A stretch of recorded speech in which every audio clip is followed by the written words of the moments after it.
Hey everyone, it's Chase again with our family expeditions, and today I wanted to come to y'all with a radio update on our Midland MXT575 50-watt Micromobile radio.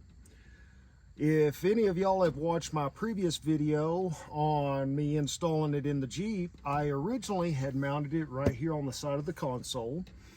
And I want to give a huge shout out to Matt with Ozark Overland Adventures.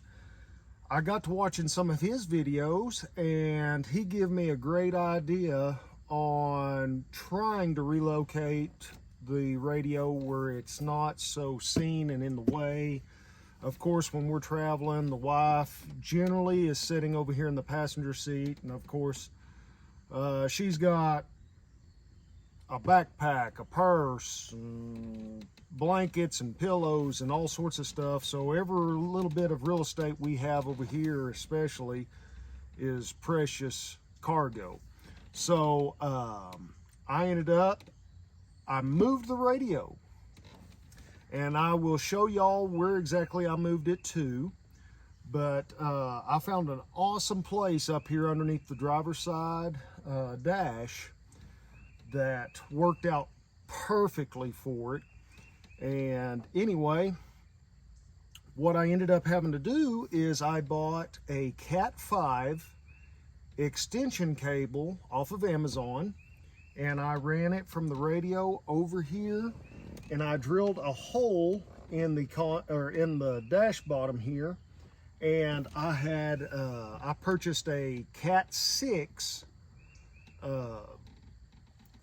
female panel adapter and mounted right here, so for the mic, and it works out great. One thing that Matt in his videos made a comment on, and we have personal experience with, is the thing about doing it this way is if there is somebody walking by our vehicle and we're off on a hike or something like that, we can easily, I'll turn that off, unplug the radio here, stash the mic away in our console, and there is no radio visible.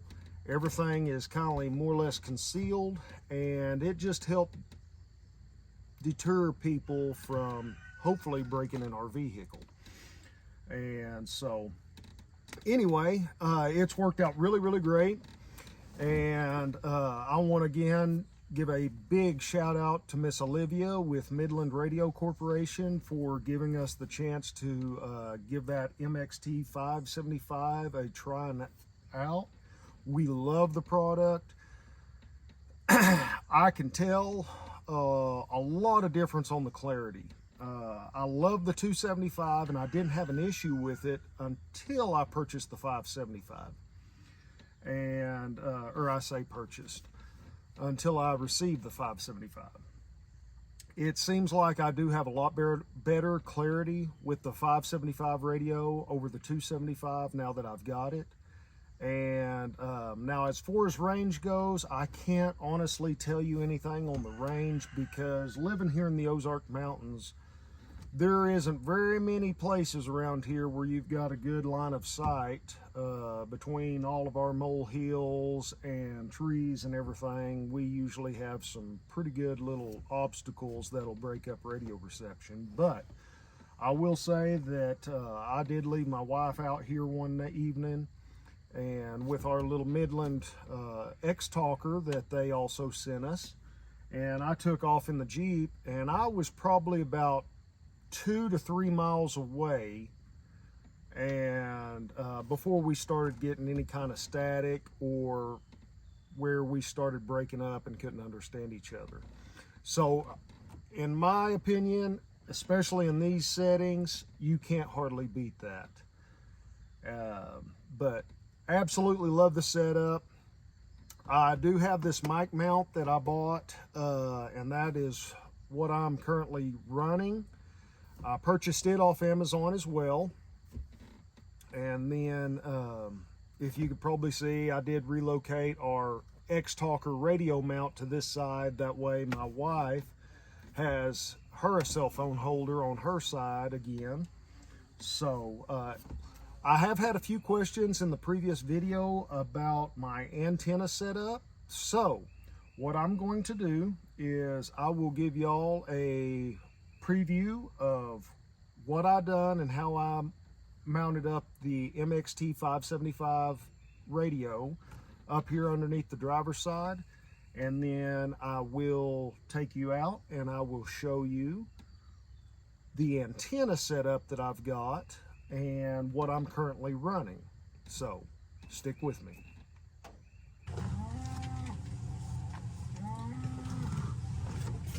Okay guys, if y'all can see here, this is looking up underneath the dash of the driver's side, and right up here is an aluminum brace that comes down, comes across and mounts up here, and there is a wide open spot to be perfect for this radio mount. Get that wire out of the way so you can see it. But I faced my speaker out and I was able to mount the actual radio holder up to that aluminum plate and then just slide the radio in and lock it into place. So that should be really, really good. And then I ran my power cable out to my Genesis battery system, and then right here you can see I ran that Cat 5 extension cable out and around and over to that Cat 6 female panel adapter that I drilled and mounted into the side of my console. So for any of those that are looking on a great way to mount a MXT575 or the brand new MXT575 radios, this right here is a great way to do it. I really like this setup. All right, and here's the antenna setup that I'm running. I have this side pillar mount that I purchased off Amazon, which of course I will leave a link in the description below. But I am running the 3 decibel Ghost antenna, and so far it has worked out really great. I did, however, have the hood mount that just clamps onto your hood edge here, and I did like it. However, when I'm doing odds and ends up underneath the hood, I like to open the hood all the way up just to give me some extra space, extra daylight, and everything else to work. And so, stinking flies. But anyway, I ended up going back, once we went with this MXT575, I ended up going back to this pillar mount that I'd originally purchased.